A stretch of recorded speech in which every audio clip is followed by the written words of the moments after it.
तो मोतिहारी में स्वास्थ्य विभाग का ये नायाब कारनामा देखने को मिला है, जहां पर सेवा निवृत्त लेने के बाद ही डॉक्टर को मृत घोषित कर दिया गया। कोई भी लाभ उन्हें रिटायरमेंट के बाद नहीं दिया गया है। और महिला ने मोतिहारी में डीएम को भी यह पत्र लिखकर इस मामले में न्यायिक जांच की मांग की है और साथ ही साथ कहा है कि जो भी उनके साथ किया गया है उस पर जांच की जाए और संबंधित कार्रवाई की जाए। तो रिटायरमेंट के लाभ को छुपाने की बात कही जा रही है। स्वास्थ्य विभाग का यह नायाब कारनामा देखने को मिला है, जहां पर महिला डॉक्टर को ही मृत घोषित कर दिया गया।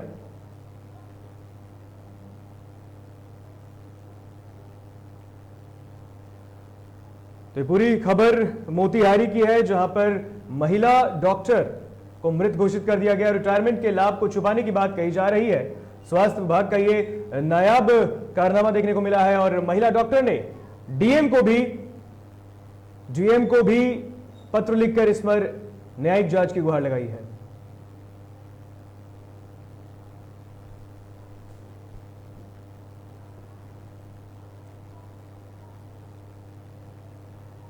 तो महिला डॉक्टर को मृत घोषित करने का मामला सामने आया है। स्वास्थ्य विभाग की यह अलग ही नायाब कारनामा देखने को मिला है, जहां पर महिला डॉक्टर को जीते जी मृत घोषित कर दिया गया। जो भी लाभ रिटायरमेंट के बाद उन्हें मिलने वाले थे वो भी नहीं दिया गया, जिसको लेकर महिला डॉक्टर ने डीएम पूर्वी चंपारण के डीएम को यह खत लिखा है, जो आप तस्वीर में देख सकते हैं। और इस पूरे मामले में जांच की मांग की जा रही है। और अब बात करते हैं कोरोना की तीसरी लहर की, और इसकी लहर की चर्चा भी जोर शोर से हो रही है। डॉक्टर भी इसको लेकर लोगों को सलाह देने में लगे हैं। आईजीआईएमएस के अधीक्षक मनीष मंडल ने बताया कि बच्चों के कोरोना से बचाने के लिए अभिभावकों को भी सतर्क रहने की जरूरत है। डॉक्टर के मुताबिक सिर्फ सरकार की नहीं बल्कि लोगों को भी सतर्क रहना होगा।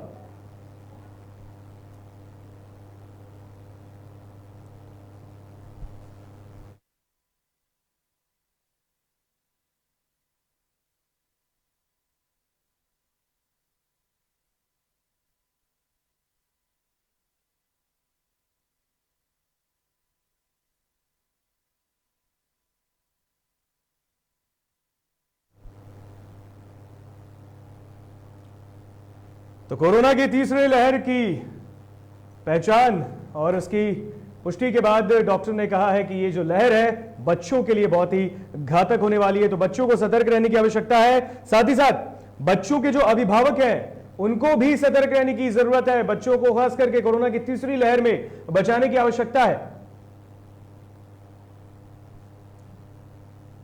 भागलपुर में जिला प्रशासन ने सघन जांच चेकिंग अभियान चलाया है। इसके तहत कई वाहन पकड़े गए, जिसके बाद दंड के रूप में कान पकड़कर उठा बैठक करवाया गया है। आपको बता दें कि सूबे में लॉकडाउन पार्ट 4 की अवधि को बढ़ाया गया।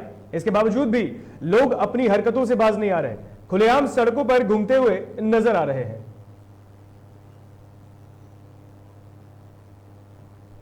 भागलपुर की यह तस्वीर हम आपको दिखा रहे हैं, जहां पर जिला प्रशासन ने यह सघन चेकिंग अभियान चलाया है। आपको बता दें कि सूबे में, बिहार में लॉकडाउन पार्ट 4 लगा हुआ है 8 जून तक, और इस बीच पुलिस प्रशासन भी सड़क पर उतरकर मुस्तैदी से काम कर रही है। आप तस्वीरों में देख सकते हैं भागलपुर की यह तस्वीर है, जहां पर नियम तोड़ने वालों पर प्रशासनिक गाज भी गिरी है, उठक बैठक कराया जा रहा है। तो तस्वीरों में आप साफ देख सकते हैं। और इस पर अधिक जानकारी के लिए सीधा चलेंगे भागलपुर से संवाददाता मनोज हमारे साथ जुड़े हैं। मनोज, लॉकडाउन पार्ट 4 की शुरुआत है और 8 जून तक ये चलेगा। पुलिस प्रशासन भी अपनी मुस्तैदी से काम कर रही है। तस्वीरों में हम देख रहे हैं, क्या कुछ और कार्य वहां पर किया जा रहा है लॉकडाउन पार्ट 4 को निभाने के लिए?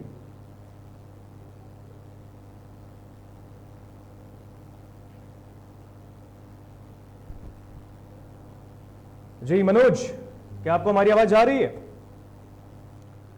लगता है उनसे हमारा संपर्क टूट गया है।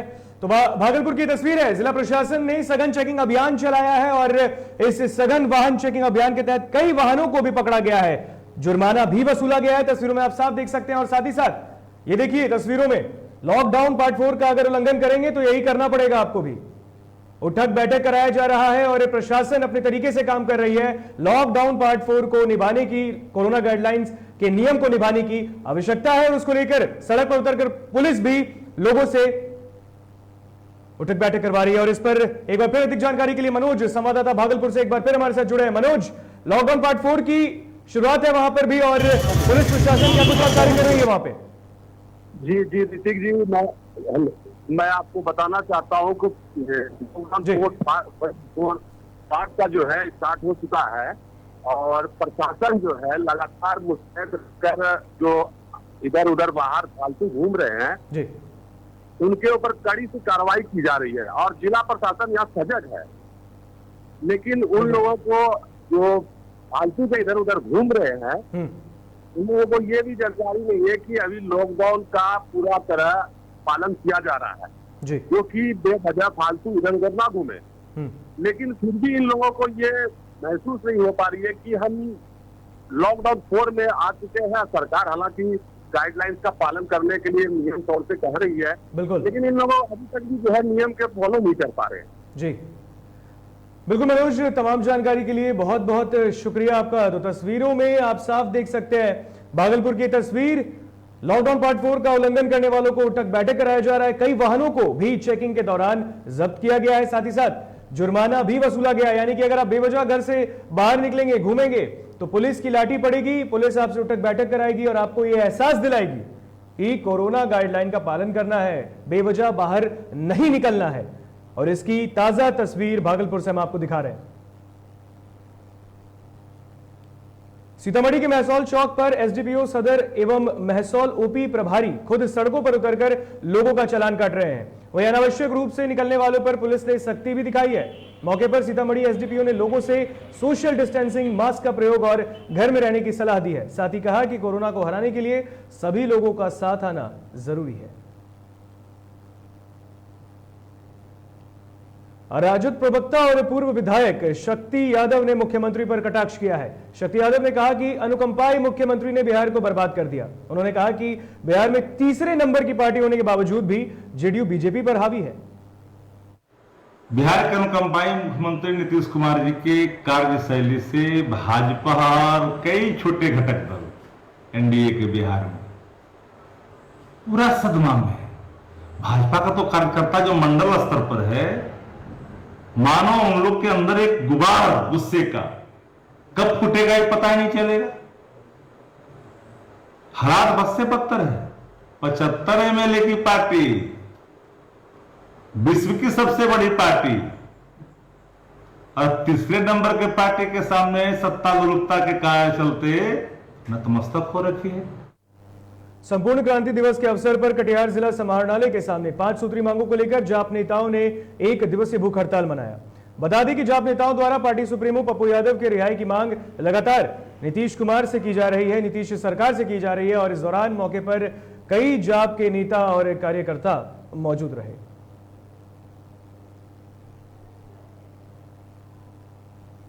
वक्त हो चला एक छोटे से ब्रेक का। ब्रेक के बाद जल्द हाजिर होंगे।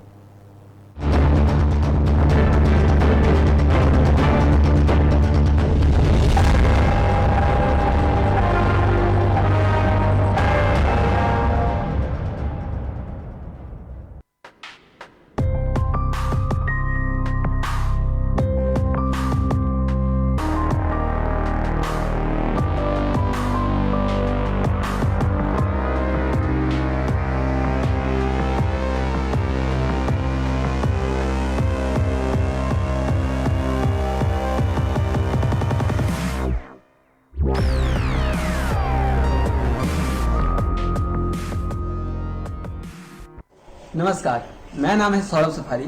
मैं पटना रंगमंच का एक अभिनेता हूँ। कुछ दिन पहले मेरा कोरोना का रिपोर्ट पॉजिटिव आया था, जिसको सुनते ही मेरे घर वाले, मेरे दोस्त सब लोग परेशान हो गए थे। ऐसी स्थिति में मैं घबराते हुए नहीं बल्कि हौसले से और समझदारी से काम लेते हुए डॉक्टरों की सलाह पर घर में ही रह करके खुद का इलाज किया और सारी सुविधाएं ली और दिन में 3 बार भाप लिया और जो भी चीज़ होता है इन चीज़ों पर संयम रखा और इन चीज़ों का काम किया। तब जा करके मेरी स्थिति में सुधार हुआ और आज मैं कोरोना निगेटिव। हाँ, मैंने कोरोना को हराया है। आप भी हिम्मत रखिए, हौसला रखिए, अपनों का सहयोग लीजिए और कोरोना पे जंग जीतिए। धन्यवाद।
के बाद एक बार फिर स्वागत आपका DTV भारत में। बढ़ते हैं खबरों में आगे।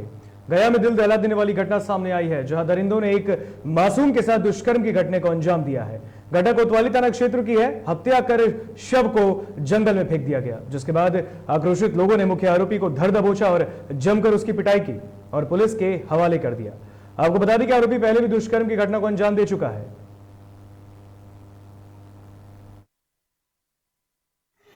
आदमी को लोग मारपीट रहे हैं, थाना के साथ हम लोग गए तो देखे कुछ आदमी को मारपीट किया हुआ है और इंजर्ड अवस्था में आगे पड़ा हुआ था। इसके तुरंत हम लोग एक ऑटो से पिलग्रिम हॉस्पिटल भिजवाए और फिर और आगे पूछताछ किए तो पता चला कि कोई एक लड़की 3:30 बजे के लगभग वो गायब हो गई थी 1 बजे के आसपास, और उसी का डेड बॉडी मिला हुआ है और लोगों को शक इसी व्यक्ति पर था जिसको उन्होंने मारपीट किया था।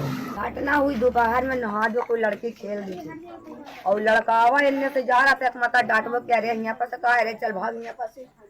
ये घड़ी कैसे वो लड़कावा लेके उठा के चला गया, सर हमें पता नहीं। कौन लड़का है वो? सुड्डू नाम है उसका। कहाँ रहता है? बिहानी रहता है। तो क्या किया आपके बच्चे के साथ कुछ गलत किया क्या? अब पाँच ले गया तो पता ना चला, अभी ना पता चला। अब किया तो ले गया तो गलत किस तब ना मर गई। मुजफ्फरपुर में जेडीयू नेता की दबंगई देखने को मिली है, जहां जेडीयू नेता गजनफर हुसैन पर 3 युवकों ने बुरी तरह से मारपीट करने का आरोप लगाया है। वही सूचना के बाद पुलिस ने गजनफर हुसैन को गिरफ्तार कर लिया है। जानकारी के मुताबिक पीड़ितों ने बताया कि औराई में पार्टनरशिप में शिफा हॉस्पिटल चलाया जा रहा था, जिसमें एक पार्टनर विकास था और दूसरा जेडीयू नेता गजनफर हुसैन। दोनों पार्टनरशिप में अस्पताल चलाया करते थे, लेकिन कई महीनों से हिसाब को लेकर विकास और हुसैन के बीच विवाद चल रहा था, जिसके बाद विवाद बढ़ता देखा तो जेडीयू नेता ने घटना को अंजाम दिया। मेरा भाई पार्टनर था, अभी भी है, कागज को सब इसी के नाम। अपने भाई के साथ घर के बगल का उसके साथ आए हुए थे और आए जैसे ही उसके साथ मतलब उस आता था विजिट के व्यू से और हॉस्पिटल पे गया। पहले हॉस्पिटल में मेरा भाई पार्टनर था, अभी भी है, कागज को सब इसी के नाम से है। कौन हॉस्पिटल का मैटर है? शिफा हॉस्पिटल। और जैसे ही ऊपर में चढ़े कि कैमरा बंद करके लगा है हम लोग को पीटने। बिहार में शराबबंदी के बाद भी लोग अपने कारनामों से बाज नहीं आ रहे। आम लोग तो क्या, सरकारी कर्मचारी भी शराब का सेवन कर रहे हैं। ताजा मामला सहरसा का है, जहां शहर के सिमराहा वार्ड नंबर 10 स्थित एक किराए के मकान में रह रहे कृषि विभाग के लिपिक को नशे की हालत में गिरफ्तार किया गया है। गिरफ्तार लिपिक शहर के डीबी रोड स्थित संयुक्त कृषि निदेशक कार्यालय में लिपिक पद पर कार्यरत है। मौके से एक महिला को भी हिरासत में लिया गया है। फिलहाल सदर पुलिस इस मामले में मामला दर्ज कर उसे न्यायालय भेजने की तैयारी में जुटी है।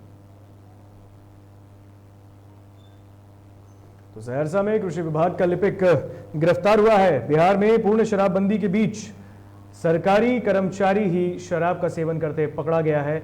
आपको बता दें, कृषि विभाग में लिपिक के पद पर यह कार्यरत है। मौके से एक महिला को भी हिरासत में लिया गया है।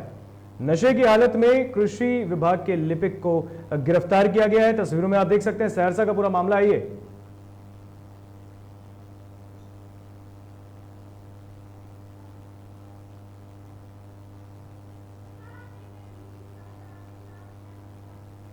और इस पर अधिक जानकारी के लिए संवाददाता सहरसा से मंटू कुमार हमारे साथ जुड़ चुके हैं। मंटू, सहरसा में कृषि विभाग के लिपिक नशे की हालत में पकड़े गए हैं।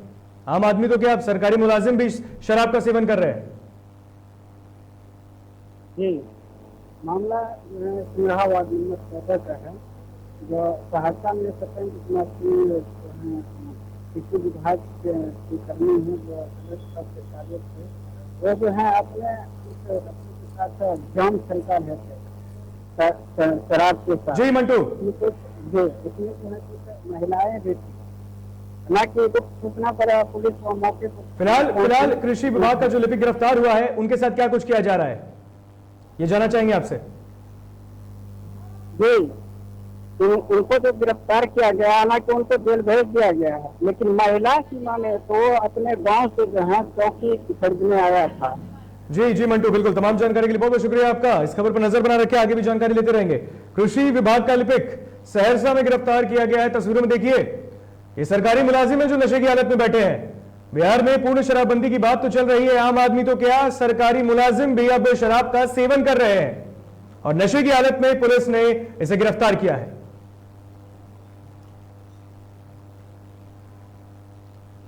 एक तरफ सूबे के मुखिया नीतीश कुमार शराबबंदी को लेकर लगातार सख्ती दिखा रहे हैं, तो वहीं दूसरी ओर लगातार कई जिलों से हर रोज शराबबंदी की पोल खुलती नजर आ रही है। ताजा मामला भागलपुर जिले का है, जहां परिवहन विभाग कार्यालय में कार्यरत 7 डेटा ऑपरेटर को शराब पार्टी करते हुए एएसपी पूरन झा ने रंगे हाथ गिरफ्तार किया है।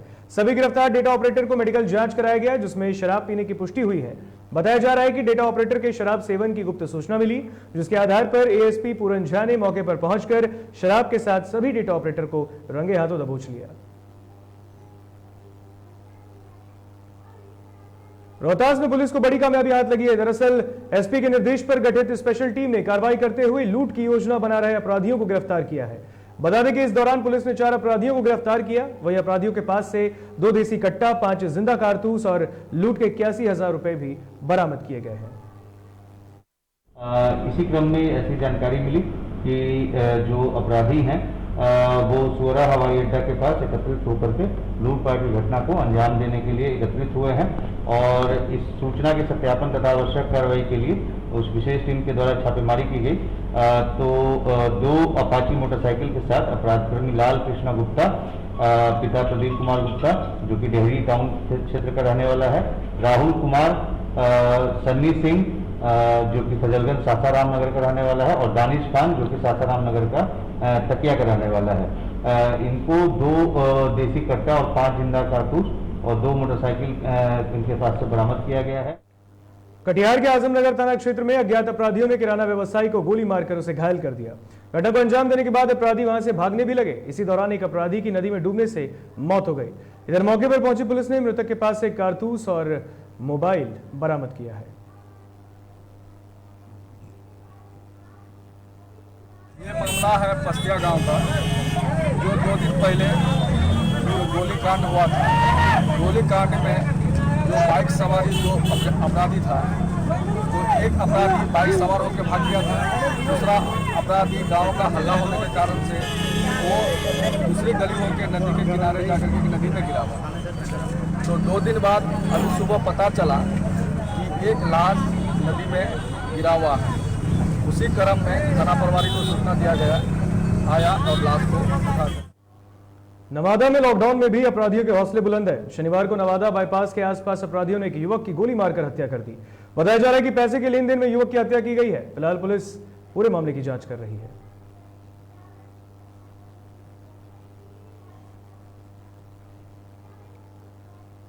– 2016 राज्यसभा चुनाव में हॉर्स ट्रेडिंग मामले को लेकर शनिवार को रांची सिविल कोर्ट में सुनवाई हुई है, जिसके बाद कोर्ट ने अपना फैसला सुरक्षित रखा।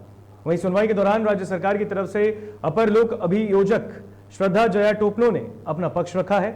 बता दें कि अगली सुनवाई सोमवार 7 जून को होगी। बताया जा रहा है कि इस दिन अदालत अपना फैसला सुना सकती है।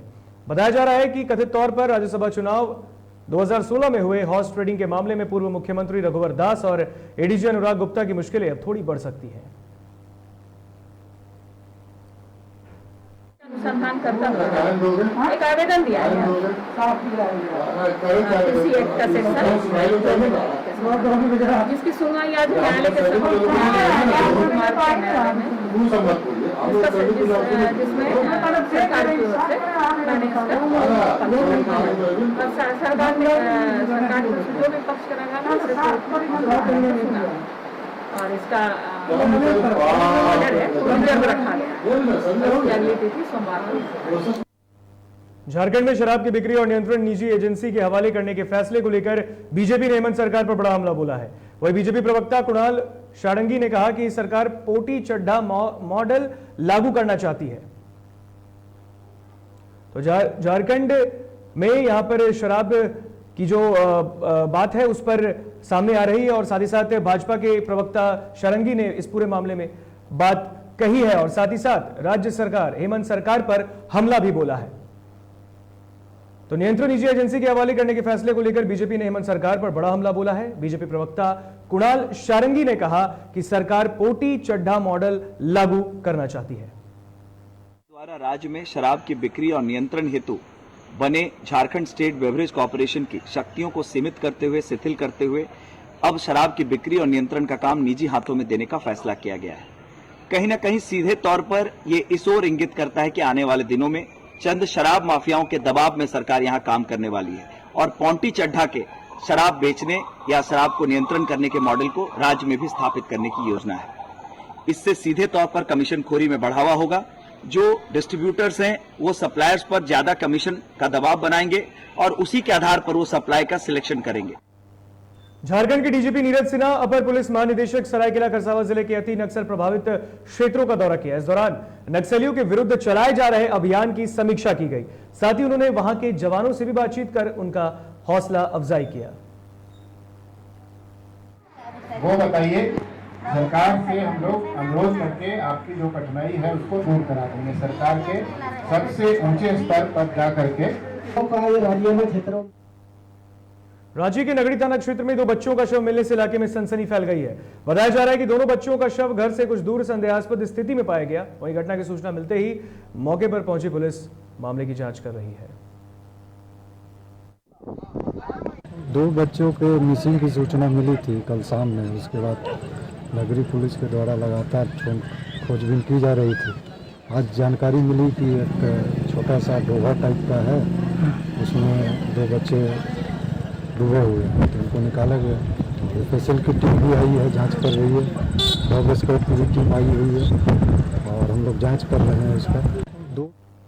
और इस पर अधिक जानकारी के लिए रांची से संवाददाता रिपु सूदन हमारे साथ जुड़ चुके हैं। रिपु, 2 मासूमों का शव बरामद किया गया है, क्या कुछ जानकारी अब तक सामने आई है?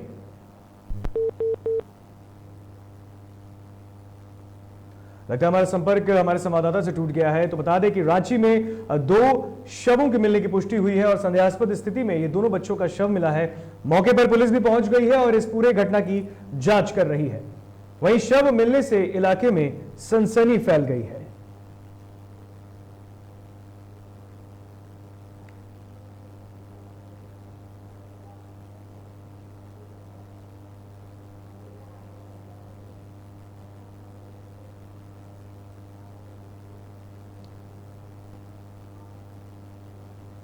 और इस पर अधिक जानकारी के लिए एक बार फिर हमारे साथ संवाददाता रांची से रिपु सूदन जुड़ चुके हैं। रिपु, शव मिला है 2 मासूम का और संदेहास्पद स्थिति में इनका शव पाया गया है, क्या कुछ जानकारी और मिल रही है?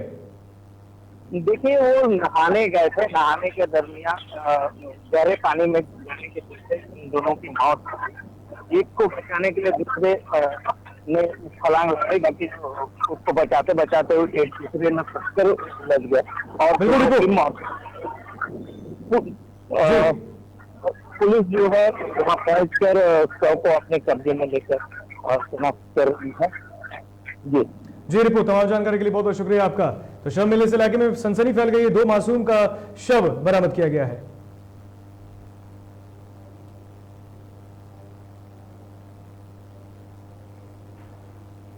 साल 2021 के विधानसभा चुनावों का रण खत्म होने के बाद बीजेपी ने अब अगले साल 2022 में होने वाले विधानसभा चुनावों पर मंथन शुरू कर दिया है, जिसको लेकर बीजेपी के राष्ट्रीय अध्यक्ष जेपी नड्डा ने कमान संभाला है। इस कड़ी में आयोजित 2 दिवसीय महामंथन में पहले दिन शनिवार को संगठन के महासचिवों और विभिन्न मोर्चों के अध्यक्षों के साथ आगामी राज्यों के विधानसभा चुनावों पर व्यापक चर्चा हुई। इस दौरान सेवा ही संगठन के कामकाज की समीक्षा भी हुई। वहीं दूसरे दिन यानी आज होने वाले बैठक में उत्तर प्रदेश, उत्तराखंड और पंजाब सहित कुछ अन्य राज्यों में होने वाले विधानसभा चुनाव की तैयारियों को लेकर चर्चा संभावित है, जिसमें चुनावी राज्यों के प्रभारियों के उपस्थित होने की संभावना है। वहीं कल यानी शनिवार को हुई बैठक में पार्टी के सभी महासचिव मौजूद रहे, जहां मोदी सरकार के दूसरे कार्यकाल की गरीब कल्याण योजनाओं और उपलब्धियों को जमीन तक ले जाने की रणनीति पर भी चर्चा हुई। इस बीच पार्टी के सभी 5 मोर्चों के राष्ट्रीय अध्यक्ष ने अपने अपने विभाग के कामकाज और उपलब्धियों की जानकारी दी।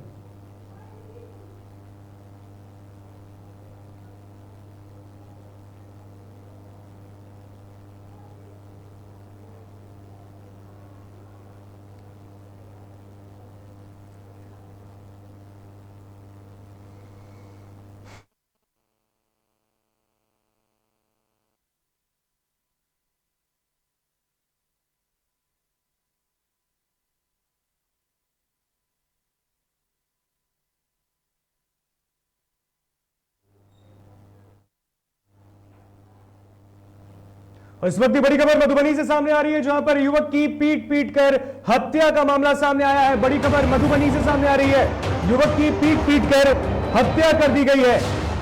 बता दें कि मधुबनी में युवक की पीट कर हत्या का मामला सामने आया है। युवक पर अवैध संबंध का आरोप लगा था। बड़ी खबर सामने आ रही है, मामले में एक आरोपी को भी गिरफ्तार किया गया है। पुलिस ने एक आरोपी को भी इस पूरे घटनाक्रम में गिरफ्तार किया है। बड़ी खबर मधुबनी से, हरलाखी थाना क्षेत्र की ये घटना है जहां पर युवक की पीट कर हत्या कर दी गई है। युवक पर अवैध संबंध का आरोप लगा था, जिसके बाद उसकी पीट कर हत्या कर दी गई। मौके पर पहुंची पुलिस ने एक आरोपी को भी मौके से गिरफ्तार किया है।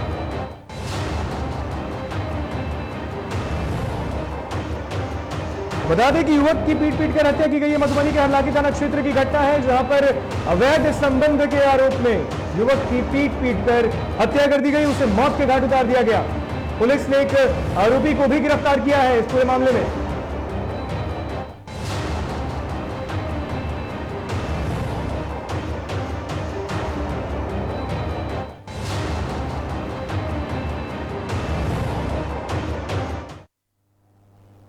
खबरों में इतना ही, हमें दीजिए इजाजत। देखते रहिए DTV भारत। नमस्कार।